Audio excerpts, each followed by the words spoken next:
The opinions and views expressed by individuals during this broadcast are their own and may not be the opinions of this network, their group, or other organization they may be involved with.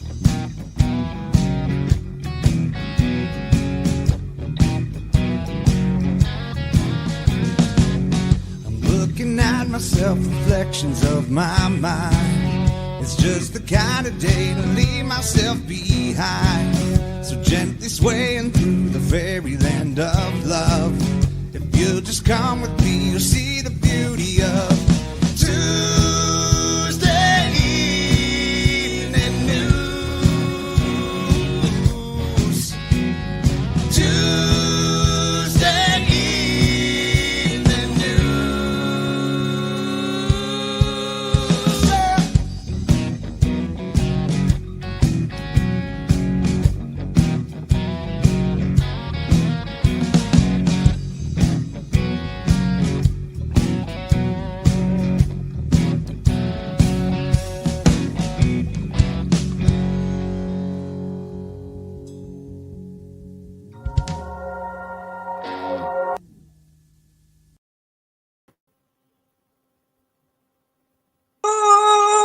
Everyone, and welcome to Psychedelic Reporters for this Tuesday, the 13th.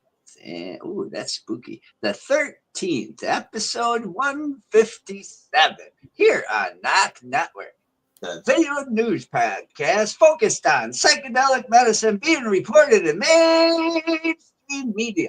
Shout out to the guys in Dead Ringer from Kirkland Lake, Ontario, for the awesome intro track, originally recorded by the Moody Blues, with some customized changes for our show. I am joined by my amazing joint host, Tara Simpson, along with the one and only Blueful of Various, who has chosen all of our stories for us. Hello, Tara. Hello, hobbies, and hello, everyone. I'd like to take a minute to introduce Bufo. He is our Sonoran desert toad or Colorado mud toad. Did you know he emits DMT from his skin? And while that sounds like great fun, park rangers would like to remind everyone, please don't lick that toad. Do not. Don't lick the toad. It's tempting. I mean, how many people are actually tempted to walk around and lick stuff? I don't know. There's some weird people out there. I've seen some stuff. Just saying, internet land is full of them. Well, that being said, one of the interesting things today that Bufo has chose was great stories. And our first story comes out of ScienceDaily.com. And on ScienceDaily.com, they talk about ancient Andes society used hallucinogens to strengthen social order. This comes out of University of Florida. Snuff tubes uncovered Chavan de Huantar in Peru reveal how leaders use mystical experiences to cement their power. Wow, man, this is going to be great. Yeah, that's a really neat article because, again, we've thought for a long time that this stuff's probably been used a lot longer than most people are aware, right? Psychedelics have been in many cultures for many, many, many centuries. So 2,000 years before the Inca Empire dominated the Andes, a lesser-known society known as the Chavan phenomenon shared a common architecture and matrial throughout modern-day Peru. Through agricultural innovation, craft production, and trade, Chavan shaped a growing social order and laid foundations for hierarchical society among these high peaks. But one of their most powerful tools wasn't farming. It was access to altered states of consciousness.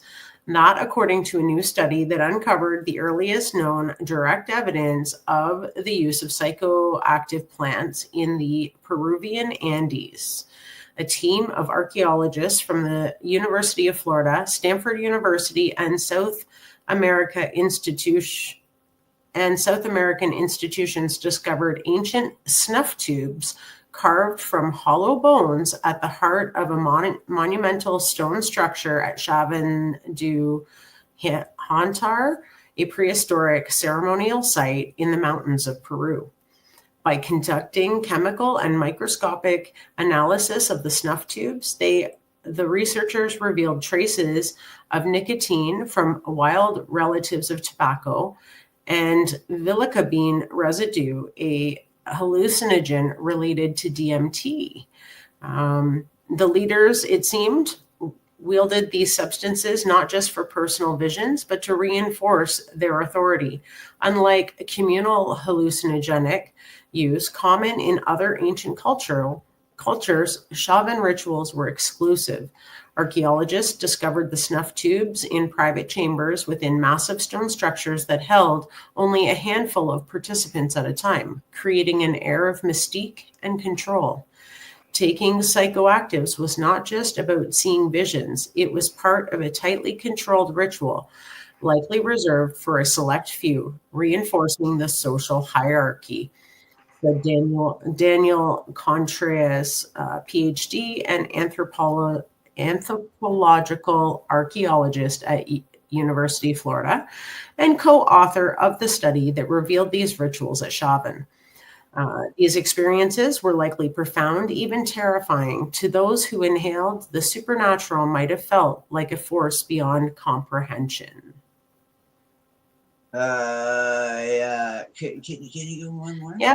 And that was precisely the point. By controlling access to these altered states, Chavan's rulers established a potent ideology and convinced their people that their leadership was intertwined with mystical power and part of the natural order.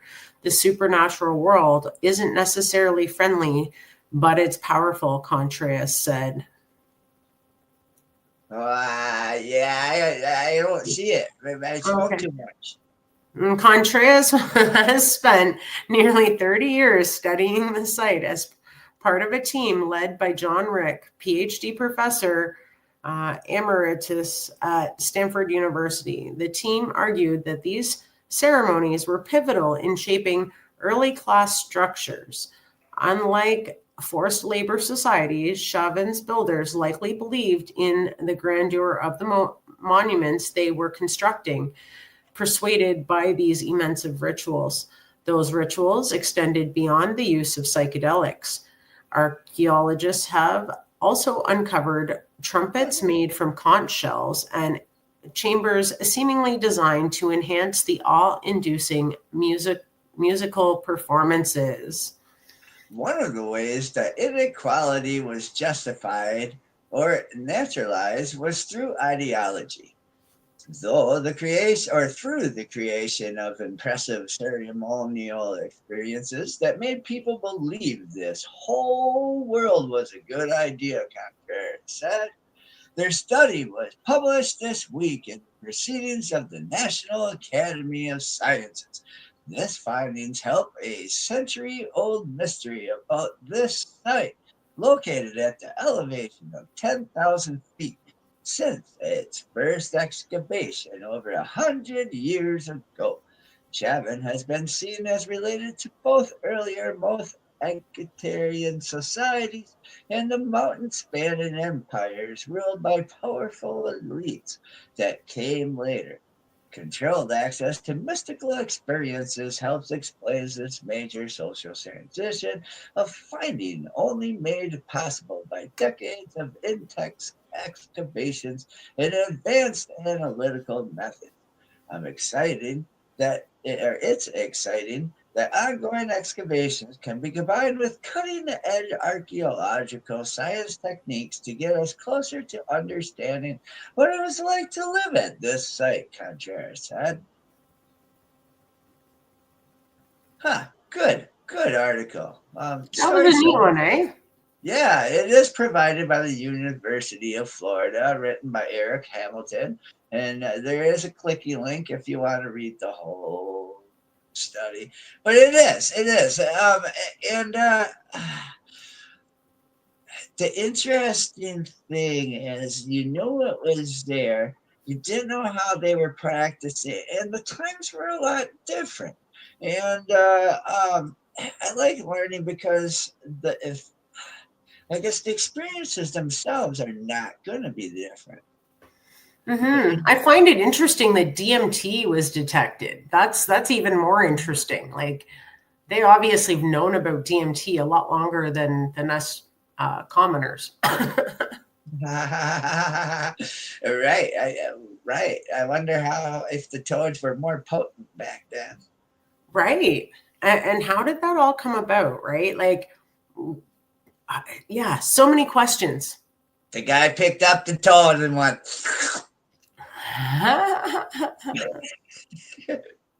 All right. On our next article, it comes out of SciPost.org. And in SciPost.org, it says psilocybin use has surged in the United States since 2019. And this is written by Eric Dolan. Yeah, the use of psilocybin, the active compound in so-called magic mushrooms, has increased significantly in the United States since 2019, according to a new study published in the Annals of Internal Medicine. Drawing on data from 5 national sources, researchers found sharp increases in both lifetime and recent use, especially among adults with symptoms of anxiety, depression, and chronic pain.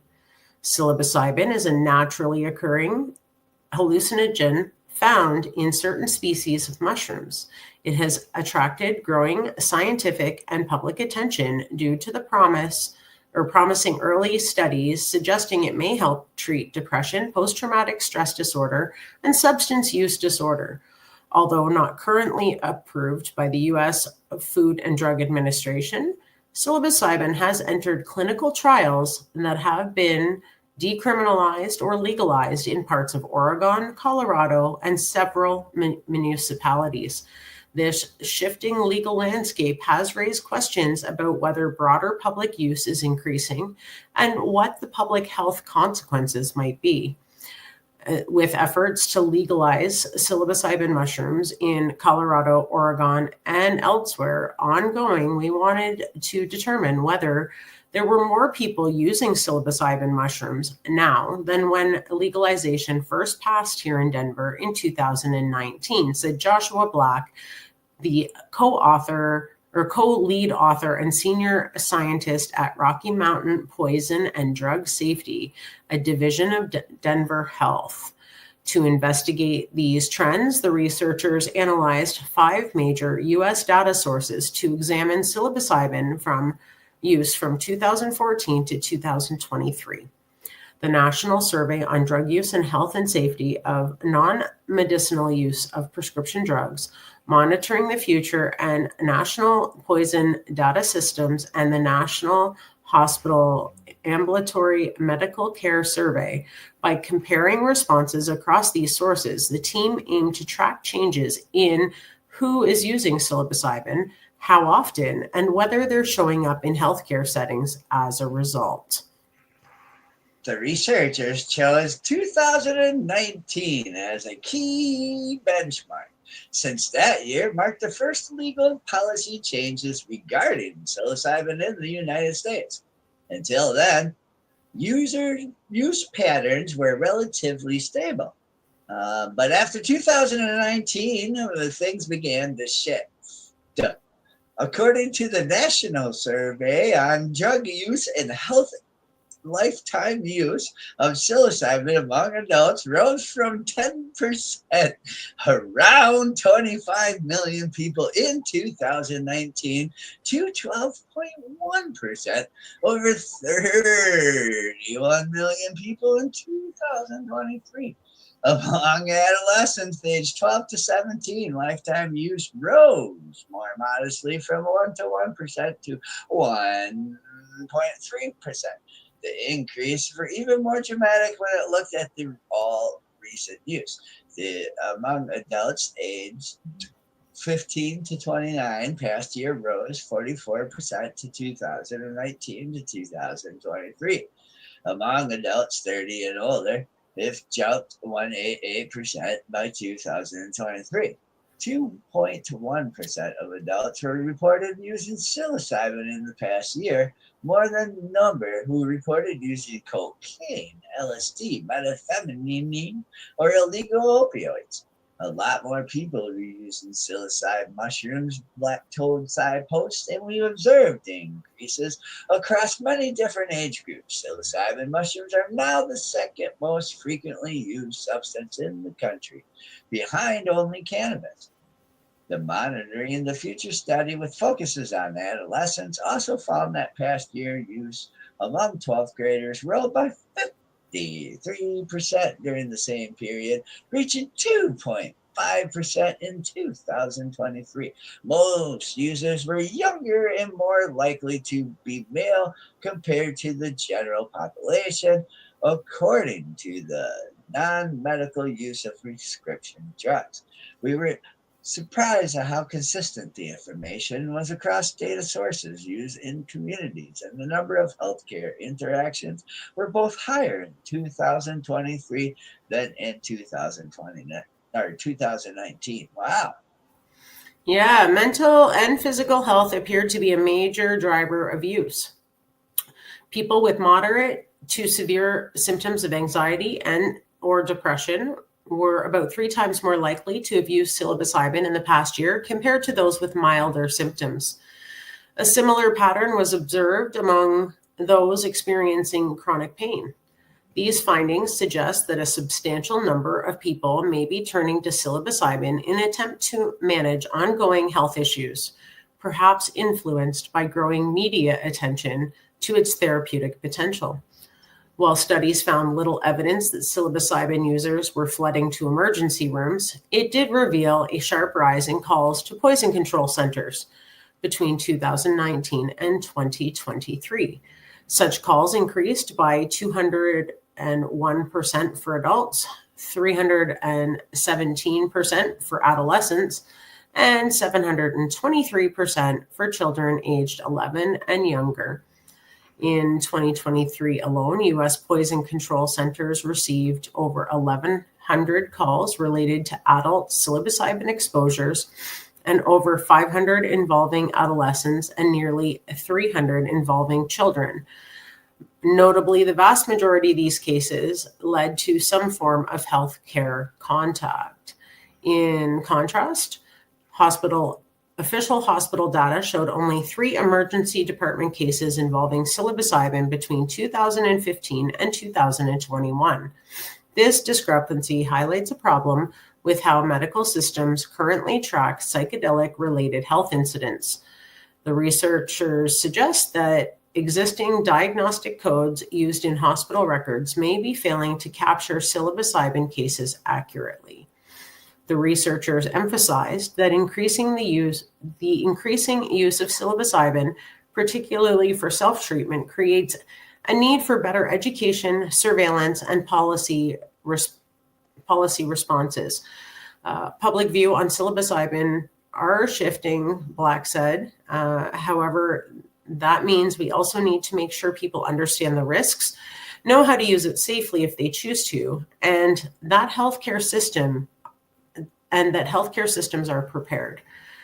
Co-author Carolyn Rockhill added that the speed of change surprises the research team. What really surprised us was how quickly these numbers changed and how many people are using psilocybin had conditions like depression, anxiety, or chronic pain, she said. The study had some limitations. All the data came from self-reported surveys, which are subject to inaccuracies such as underreporting or exaggeration.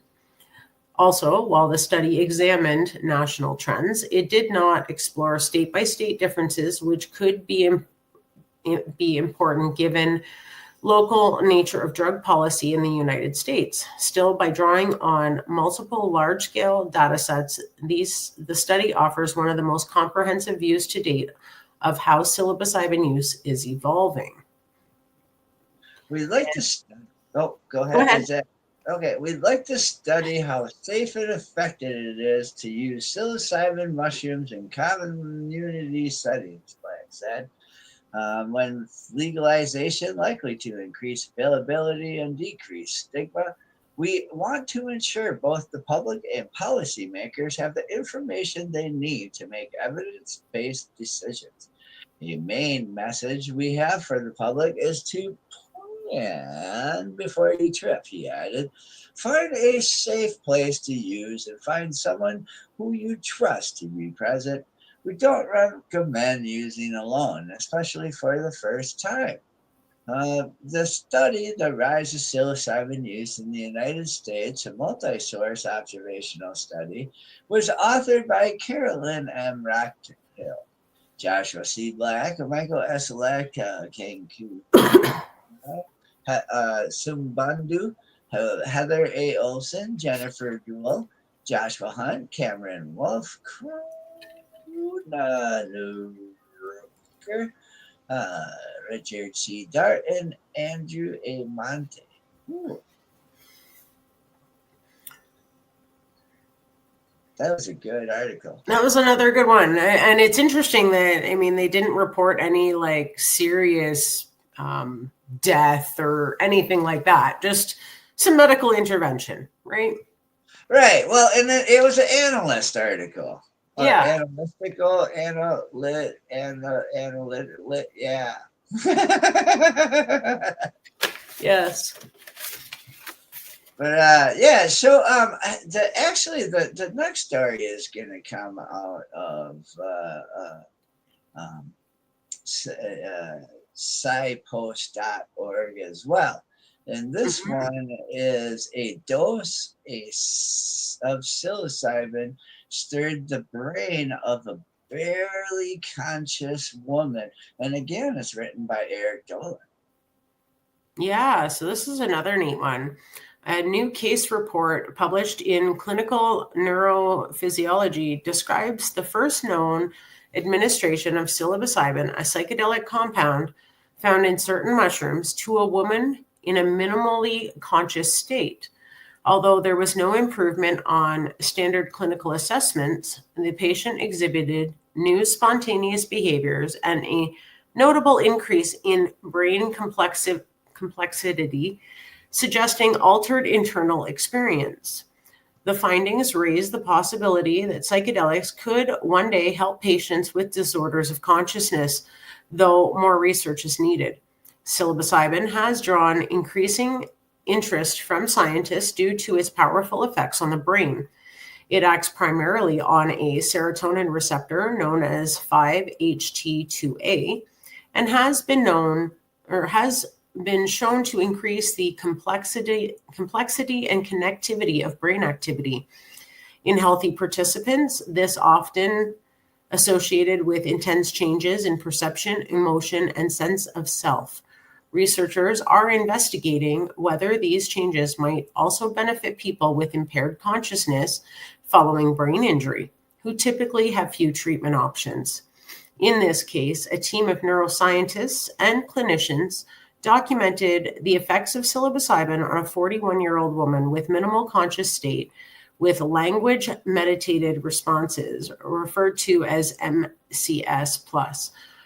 1 year earlier, she had suffered a traumatic brain injury. People in this state show intermittent signs of awareness, such as following commands or tracking objects with their eyes, but remain largely unresponsive. Despite prior attempts with various medications and brain stimulation techniques, she showed little improvement. Her diagnosis had been stable for about a year before the psilocybin session.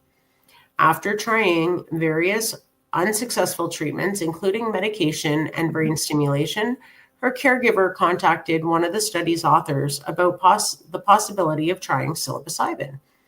The patient had used psilocybin once before her injury. In the weeks leading up to the study, she received small doses of the compound, which were associated with subtle new behaviors such as movement in her right leg that had not been seen before. Wow. Whoa. The main recording day, the patient received a 2.5 gram psilocybin tincture through a gastric tube while at home in Colorado, where the substance is decriminalized. Her environment was intentionally structured to be soothing. Music was played, incense was lit, and she was blindfolded periodically to shape her sensory experience. A doctor monitored her vital signs, and the researchers collected electroencephalography data before and after the drug was administered. This allowed them to measure changes in brain activity, including the complexity, spectral power, and connectivity. Standard behavior assessment were also conducted before, during, and after the session. Based on these clinical assessments, the patient's level of consciousness fluctuated throughout the day. While initiating scoring as MCS, she was later assessed as unresponsive based on her inability to follow commands. However, she did display behaviors that not been set rest before taking psilocybin, such as lifting both legs and holding them aloft, as well as distinct shivering of the right leg. Her caregiver also noted that her eyes and mouth were wide open in a way not previously observed. These changes were not enough to shift her diagnosis category, but they may suggest the presence of subjective internal experience, even without outward responsiveness. The EEG recordings revealed striking changes. The researchers found a significant increase in ZIV complexity, a measure of the richness and unpredictability of brain activity. This kind of signal has been linked to conscious awareness in prior studies and is typically reduced in people with disorders of consciousness after taking psilocybin. The patient's brain showed greater entropy, particularly a decrease in slower brain's waves and increase in higher frequency activity, such as gamma waves. These changes mirror patterns observed in healthy individuals under the influence of psychedelics. In the terms of brain connectivity, the picture was more complex. The researchers observed a reduction in functional connectivity across most frequency bands, except for increase in amplitude-based connectivity in the delta band. This decrease in connectivity could reflect the breakdown of rigid brain networks, a common hallmark of psychedelic state, although some of these effects might be influenced by changes if the strength of neural oscillations. Huh. Wow. Yeah. Importantly, no seizures or major adverse effects were observed. Although the patient did experience a transient spike in blood pressure that required mild medical intervention, increasingly, she also showed no signs of pain during physical movement after taking psilocybin. While earlier in the day, she had responded to painful stimulus. This aligns with past findings that suggest psychedelics may have analgesic effects even in conditions involving chronic or difficult to treat pain. Although intriguing, case reports have inherent limitations. A single patient cannot be used to draw a general conclusion. Without a placebo condition or blinded evaluation, it's impossible to rule out other influences such as spontaneous fluctuations in consciousness. The patient's behaviors may have emerged naturally, or they might have been influenced by environmental changes. It also is unclear how the effects of psilocybin would vary across patients with different types of brain injury or different baseline levels of consciousness. Still, this report carries unique value.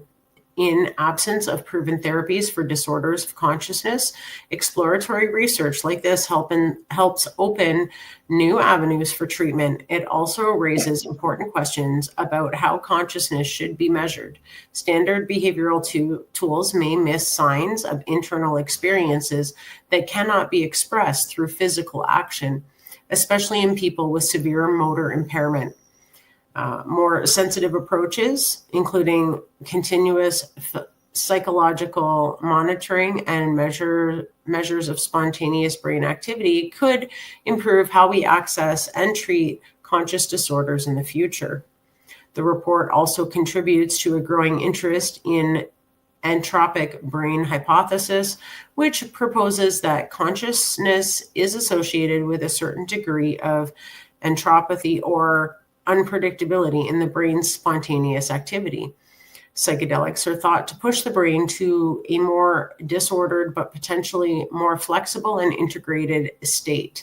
If this holds true for patients with impaired consciousness, psychedelics might one day be not only used as a diagnostic tool, but as a therapeutic agent.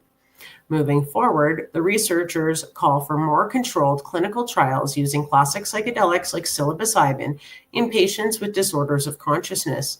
These trials should include placebo conditions, standard protocols, and larger samples to test whether the effects observed in this case can be replicated and expanded. They also note the importance of ethical oversight, particularly when administering mind-altering substances to individuals who cannot consent.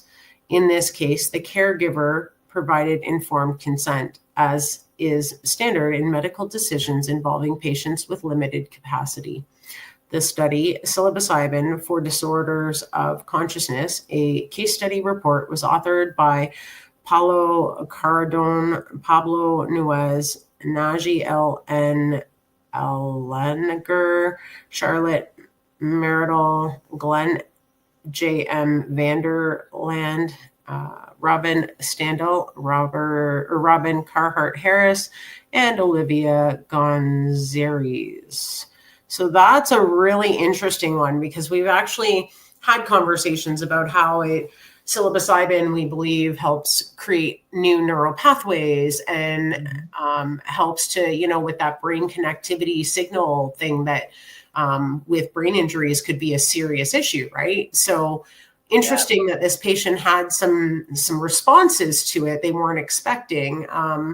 And it would be really cool to see more studies on that, because I think that they're on the right track. This could really help some, not all necessarily, but some people with brain injury.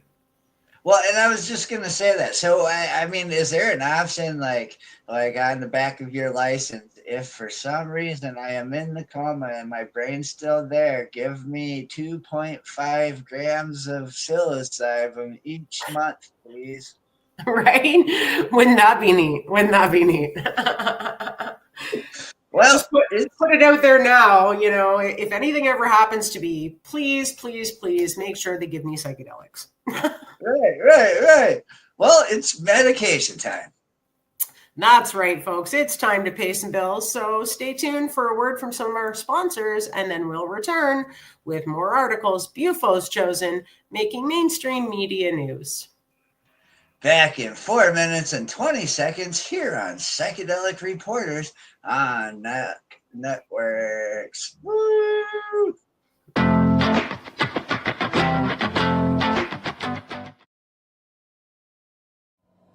Hey, hi, my name is John Mark, aka Sublimator Warrior, and I would like to welcome you to Smoke Signal in Tyendinaga.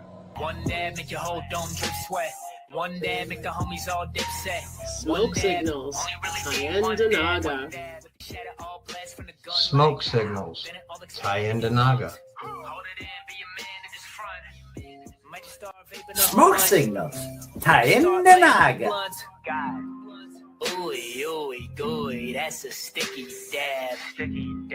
Might just have to put this one on Instagram. Smoke Signals, Tyendinaga. Hold it in, feel it in your wrist. Smoke Signals, Tyendinaga. Check us out in Tyendinaga. 55 Highway 49 in Tyndonega. It's on the res, and we're open from 10 a.m. to 8 p.m. 7 days a week. Tune in daily to NOK Network's diverse podcasting lineup. Ganja News Update, Mondays at 8 p.m. Eastern with Tara Simpson and Ron McNabb. Waking Up with the Waniac, Tuesdays at 1 p.m. Eastern, 10 a.m. Pacific with Tombstoner Wayne Cruz from Tombstone, Arizona. Grow 420, Tuesdays at 4 p.m. Eastern with Ron McNabb. Psychedelic Reporters, Tuesdays at 8 p.m. Eastern with Hobbies Puppets and Tara Simpson. Peace, News and Views, Wednesdays at 8 p.m. Eastern with Sir Stevo and Kim Cooper. Thursdays we have Open Your Eye with Kim Cooper and Tara Simpson, 8 p.m. Eastern. Followed by Thursday Night Vibes at 9:15 p.m. Eastern with Master and Mama Rochi. The IWK 710 Daily Sesh airs 7 nights a week with our rotating joint hosts, nightly at 7 p.m. Eastern. Thanks for tuning in to all the podcasting on NOK Network.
Now we get back to the show.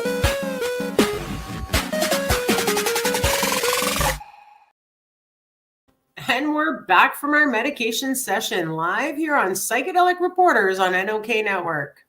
And we have another set of news coming at you from the realm of psychedelic medicine. So let's get at it.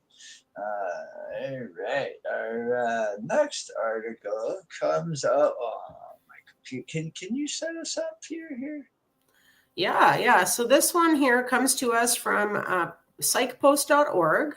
Little known psychedelic drug shows promise in treating low motivation and depression. And this was written by Eric Dolan, May 9th of this year. Sweet. Can you start us out? Because my computer's slow. Yeah, no worries. New research published in the Journal of Neuropharmacology has found that low doses of a psychedelic drug called DOPR significantly increased motivation in mice with low baseline motivation without triggering signs of hallucinogenic activity. The findings suggest that microdoses of the psychedelic compound may enhance goal-directed behavior in states of low motivation, potentially offering new avenues for treating symptoms of amotivation in depression while avoiding the intense subjective effects typically associated with psychedelics. Amotivation, defined as a lack of drive to pursue reward or goals, is common and debilitating symptom in many psychiatric disorders, including major depressive disorder and schizophrenia. Existing treatments like selective serotonin reuptake inhibitors often fail to address motivational deficits and take weeks or months to show therapeutic effects. Alternate treatments, such as ketamine, offer faster symptom relief, but they are not without effects or limitations. There has been growing interest in the idea that psychedelics such as psilocybin and LSD could offer rapid acting relief from depression. However, these drugs typically induce strong hallucinogenic effects, which limits their widespread use and necessitates supervision by trained clinicians. This has led researchers to explore the potential of microdosing, the administration of psychedelic drugs at doses too low to produce noticeable psychedelic experiences, as a possible workaround.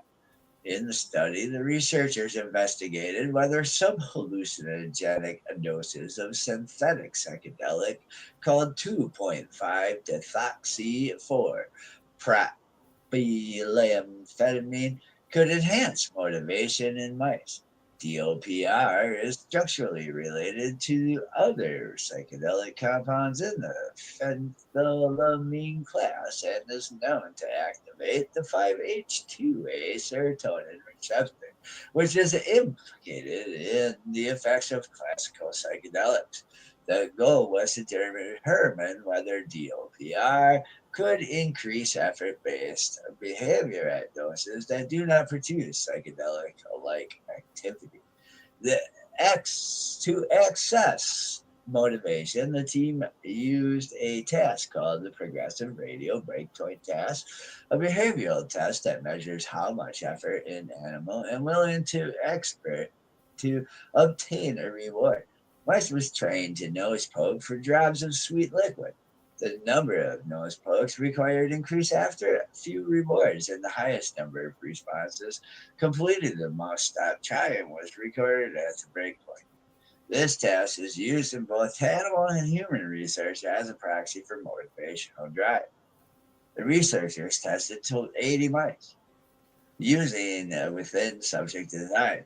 Each mouse received 7 different doses of ranging from 0.0106 to 0.32 mg/kg. Across multiple test sessions for comparison, the researchers also administered amphetamine, a well-known stimulant that increases motivation. A separate group of mice was tested using the head twitch response, a behavior in rodents used to gauge whether a compound produces hallucinogenic-like effects. Wow. Yeah, the results were striking. Low-performing mice, those with the lowest baseline motivation, showed significantly increased breakpoint scores after receiving low dose of DOPR. The effect was most robust at doses of 0.106 and 0.106 and at 0.32 milligrams per kilogram. Notably, high-performing mice did not show any change, indicating that the drug's effects were specific to those starting in a low motivation state. This pattern mirrored the effects of amphetamine, which also increased motivation only in low-performing mice. To assess whether these same doses of DOPR produced psychedelic-like activity, the team measured head twitch responses in a separate experience. This behavior, commonly used in rodent studies, is highly predictive of whether a drug will produce hallucinogenic effects in humans. The researchers found that DOPR only induced significant HTR at doses of 0.1 milligram per kilogram and above. The lowest dose test was 0.01 milligram per kilogram, one of the doses that enhanced motivation, did not produce a detectable increase in HTR. This suggests that the motivational benefit seen at low doses occurred without activating the full range of psychedelic effects. To better understand how DOPR worked at the molecular level, the researchers conducted additional pharmacological tests. These showed that DOPR acts as a potential agonist at the 5-HT2A receptor, similar to other psychedelic drugs, which limit activity at the other serotonin receptor subtype, such as 5-HT1A. This receptor selectively may make DOPR particularly useful for isolating the therapeutic aspects of psychedelics from their more disruptive hallucinogenic effects. Importantly, this study offers preclinical evidence that microdoses of psychedelics can produce targeted behavioral benefit, specifically in subjects experiencing a low motivational state without the side effects typically associated with higher doses. This supports the possibility that psychedelics may be able to treat depression-related amotivation through mechanisms that are separate from the altered state of consciousness they usually induce. But researchers note several limitations. While the progressive ratio breakpoint task is widely used to measure motivation, the study did not use a full model of depression, such as social defeat stress or chronic inflammation. The division of animals into high and low performing groups based on a median split is also not a perfect stand-in for clinical populations. Future work will be needed to confirm these effects in a more robust model of psychiatric illness and explore whether DOPR or related compounds can also affect other depression-related symptoms such as cognitive dysfunction or reward sensitivity. Additionally, while the study found that DOPR increased motivation at low doses, the precise contribution of different serotonin receptors remain uncertain. DOPR also activates the 5-HT2C receptor, which has also been implicated in appetite and motivation. However, previous studies suggest that selective activation of 5-HT2C actually reduces motivation, making it unlikely that this receptor is responsible for the observed effects. And then down below is the study, low microdose of 2.5 dimethyloxy or whatever, increase for effortful motivation in low performing mice, and it gives all of the authors' names below. So we've been following the mice study for a while. That was really interesting, and that they even explained it a little more in depth in here. Yeah, it is interesting that they're dabbling with these different psychedelics and doing these different tests to see if they can, without causing people to trip, treat the issues they're having using psychedelics. Yep.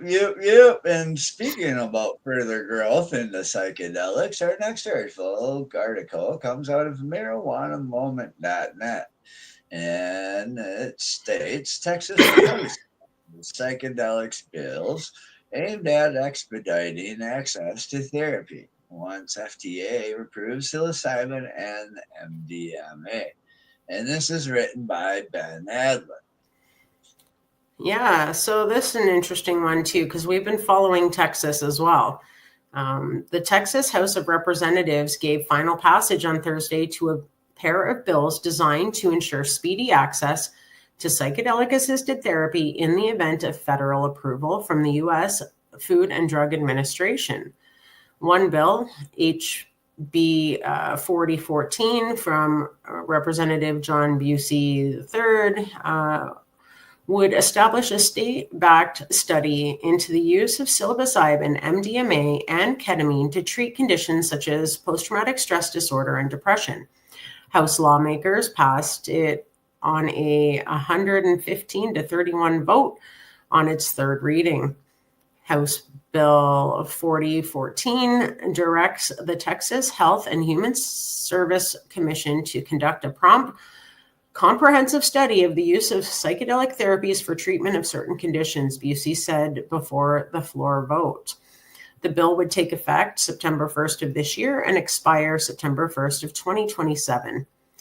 The body later unanimously approved another measure, House Bill 4813 from Representative Tom Oliverson, that aimed to minimize delay at the state level if and when the FDA approves a new drug such as psilocybin or MDMA. It would dictate that the substances reclassified under federal law be similarly controlled under state law as soon as practical. Wow. On the floor before the vote, Oliverson said the bill will expedite the ability of our Texas veterans to access new innovative therapies for treating PTSD. I hope you'll stand with me and other Texas veterans, he said. The bill passed unanimously, 146 to 0. Oh, that is fucking unanimously. Holy shit. Mm-hmm. It's a study bill. House lawmakers a day early amended the proposal on second reading to restore the text that says the state would work on the project in consultation with researchers at Baylor College of Medicine and the University of Texas and Austin Center for Psychedelic Research and Therapy. That language has been removed last month through a committee amendment. Representative Tony Tinnerholt, Republican, who introduced the amendment, said the schools are leading institutions in the field of psychedelic medicine and research are well equipped to complete this study. The amendment came at the request of the Health and Human Services Commission, he noted, and will reduce the cost or fiscal note of this bill by more than 50%. Oliverson, in previous comments at committee hearings, meanwhile, noted that psilocybin and MDMA are both in phase 3 clinical trials and are likely to be approved by the FDA, any day now. And all we're seeking to do is amend the statute to accelerate that process for these very promising compounds that have been shown to be very effective in these conditions, he said. As anesthesiologist, Oliverson said at the time the goal is to avoid an unnecessary lengthy delay to access the psychedelic therapies in Texas in the event of the federal government approves them. Wow, this is really good. Yeah. As a doctor, I'm just telling you my own personal feeling is I want people to have access to drugs that work, he said, and I want them to have access to it as soon as possible. Also testifying in support of the measure at an earlier hearing was Lynette Averill, a Baylor College of Medicine professor and director of research at the school's Menninger's Clinic. Averill said the proposal would build on a measure passed in Texas in 2021 to study psychedelics as possible treatment for veterans with post-traumatic stress disorder, which she said helped make the state a pioneer in this space. Meanwhile, last week, a Texas House committee approved a Senate-passed bill that would prohibit cities from putting any citizen initiative on local ballots that would decriminalize marijuana or other controlled substances, as several localities have already done, despite lawsuits from the state attorney general.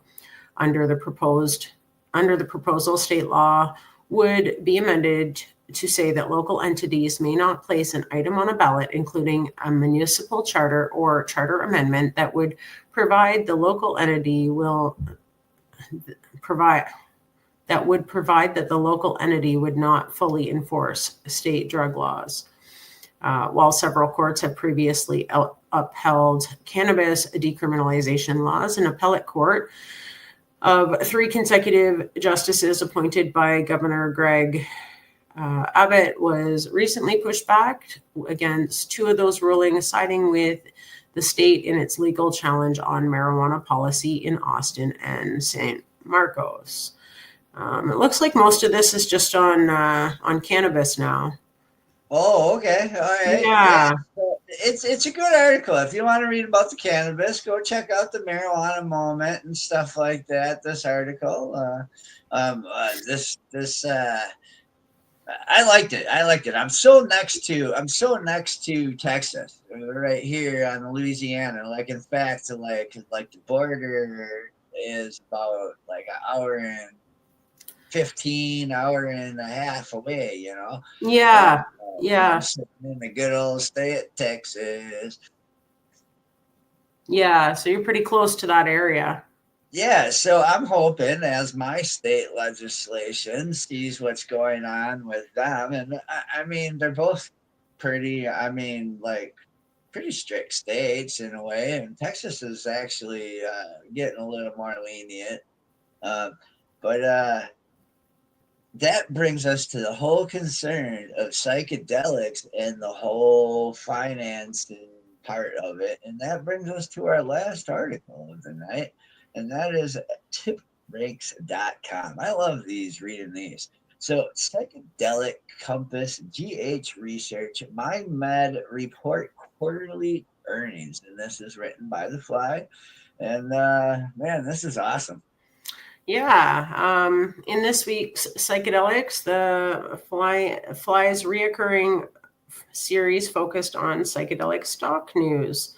The Fly looks back on earnings and patents, grants, and study results. So Q1 earnings.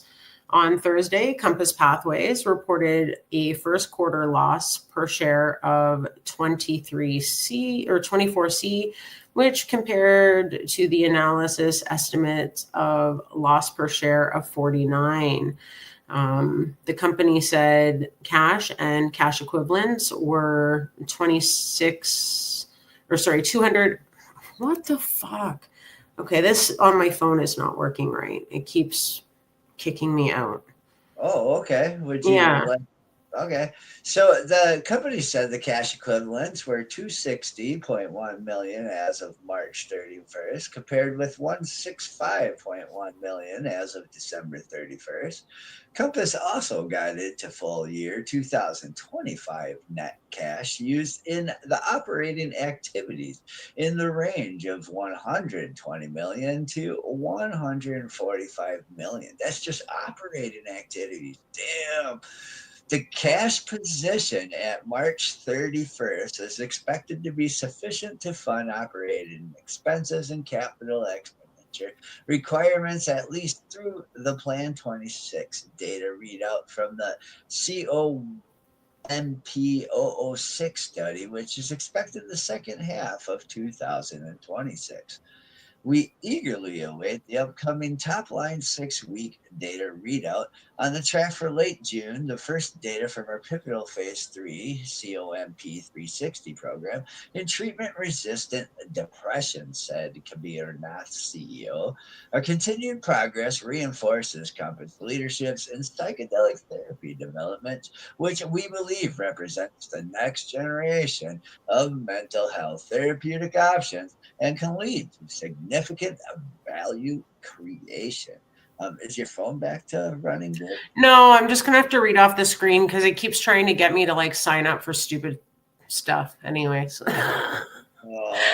Yeah. So GH Research also reported Q1 results Thursday with a loss per share of 19, which compared to the analyst consensus of loss per share of 20, cash equivalents or other financial assets and marketable securities were $315.3 million as of March 31st, compared to cash equivalents and other financial assets and marketable securities of $182.6 million as of December 31st.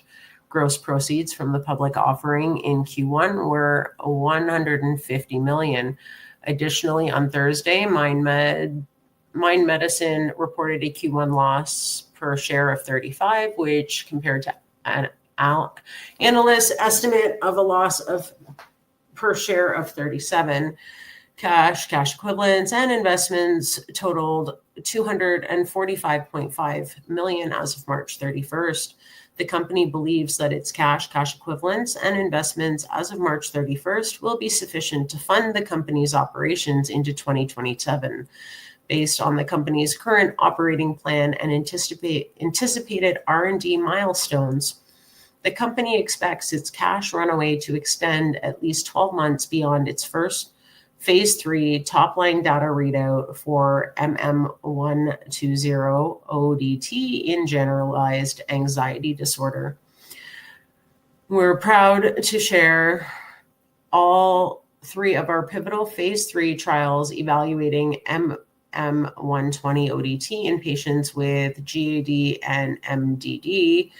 Voyage, Panorama, and Emerge are actively enrolling.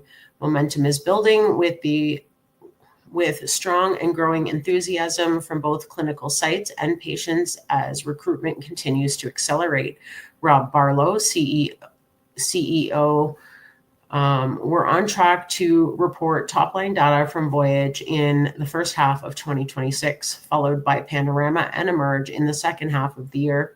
With our breakthrough therapy designation in GAD, a clearly defined regulatory strategy, and a strong operational execution across our programs, we're delivering on our goal of advancing MM120 ODT as a potential best-in-class differentiated therapeutic option.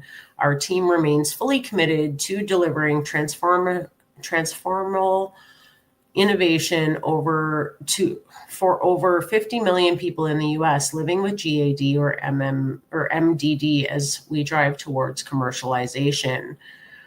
Wow, that was a mouthful. It was. And Simon announces a U.S. patent grant. Simon announced Thursday that the United States Patent and Trademark Office has granted U.S. patent 1229149 in support of its CYB003 program in major depressive disorder. The patent, which is expected to provide exclusivity until 2041, exclusivity until 2041, includes claims to pharmaceutical compositions in oral dosage form in the company's proprietary deuterated psilocin analog program CYB003.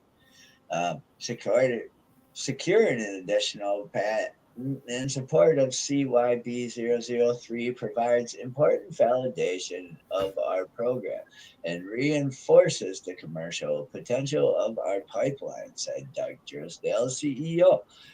Robust patent protection is essential for drug development companies, and we are proud of expanding our intellectual property portfolio as we continue to dose patients in the first phase 3 study. We are focused on execution, delivering shareholder value, and ultimately creating effective treatments for those with mental health disorders.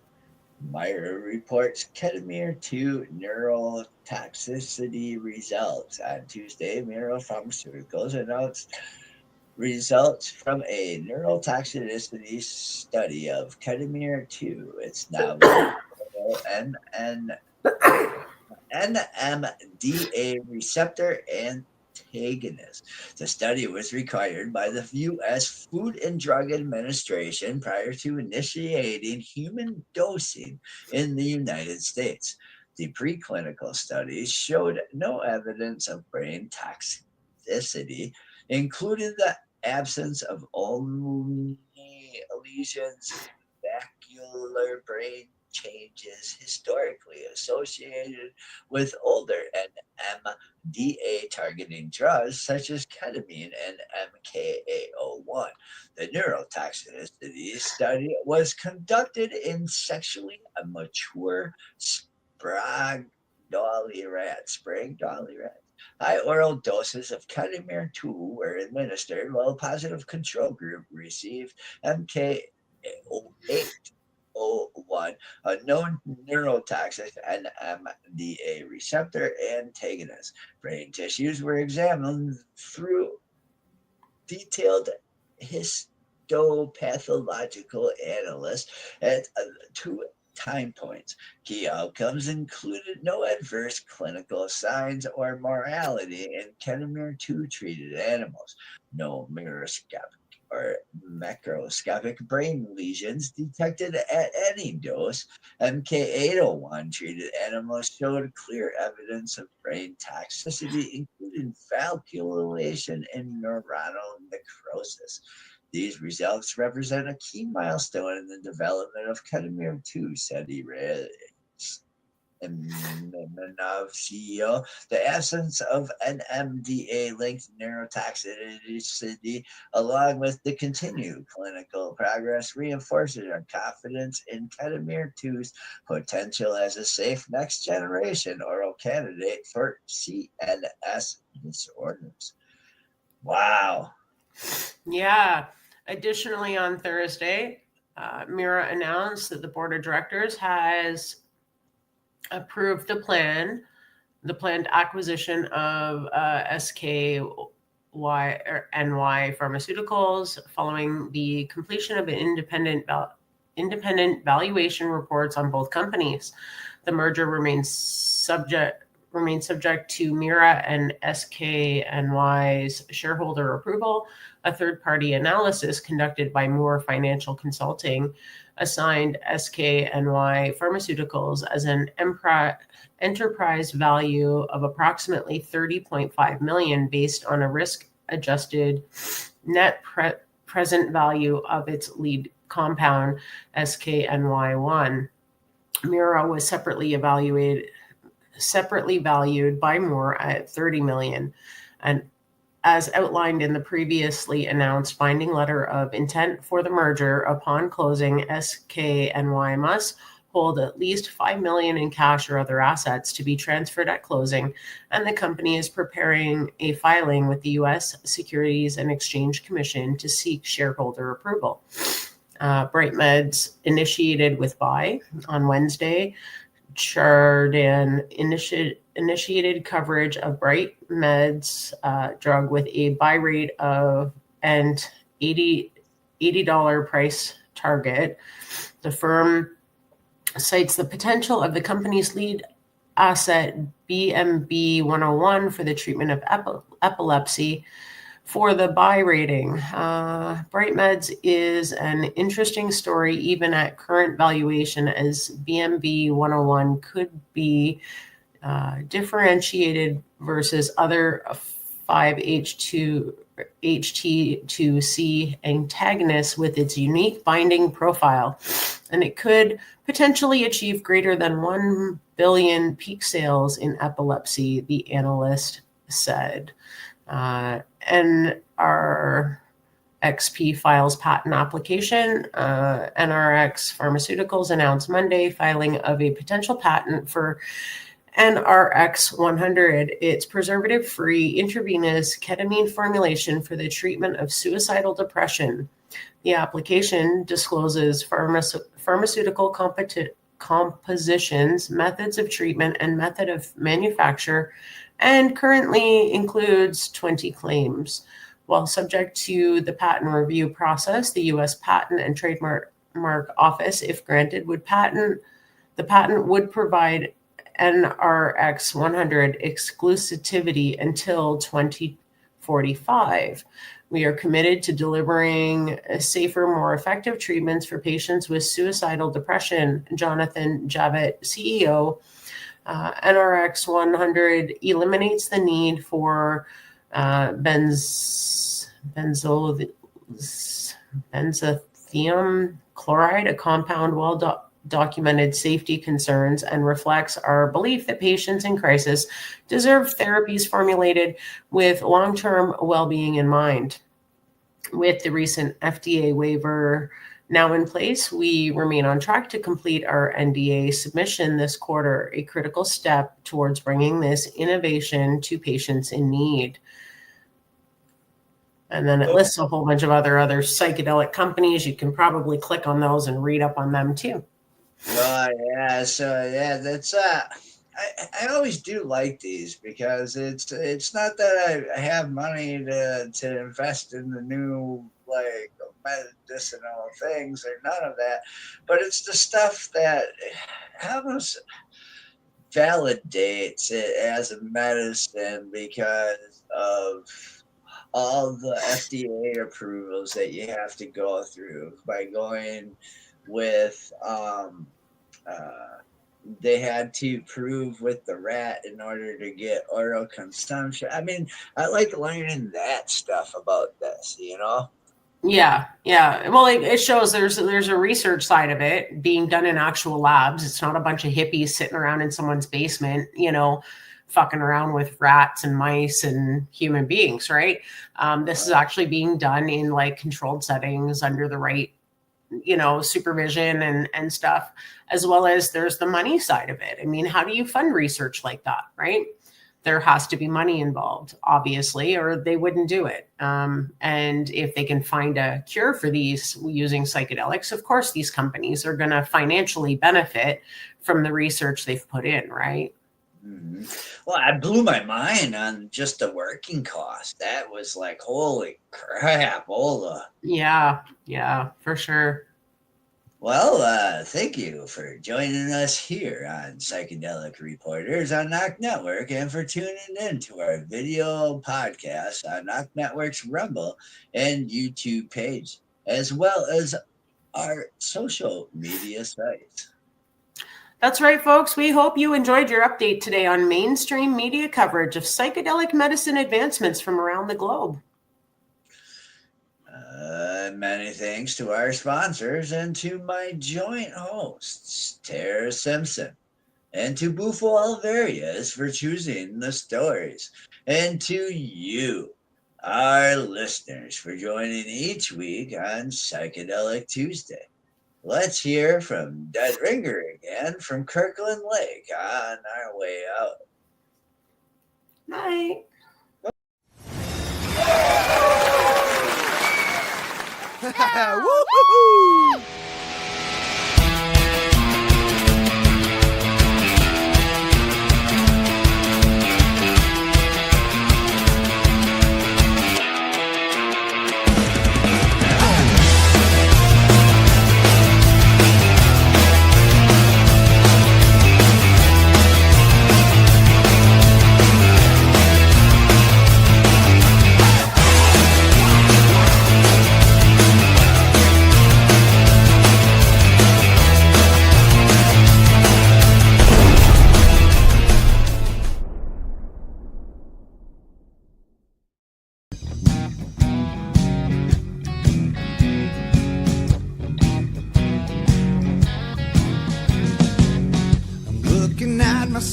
Reflections of my mind.